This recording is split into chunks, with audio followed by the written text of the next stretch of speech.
Ito na nga pala yung sinabi ko sa'yo kanina. Kulong-kulo na siya, oh. Yan mga kaidol. Mamaya lalagyan ko na yan siya na North beef. Mabaka naman ako. Kasi nung nakaraan na pag-iop ko, ang linagay ko is Nor na pasayan. Yung bago naman yung ano ko eh. Babaguhin ko naman yung putahe ko ngayon. Nor beef lang at saka yung asim na beef din. Yun na, wala na.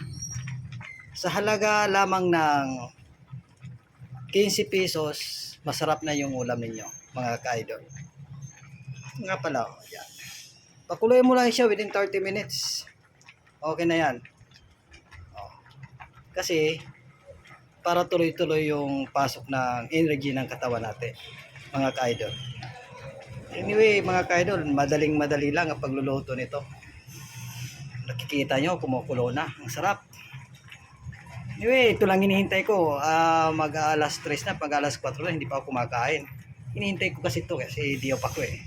Ito yung specialty ko, mga ka-idol. Sige. Para naman matuto kayo mamaya, i-live ko pa rin yung paano kumain ito.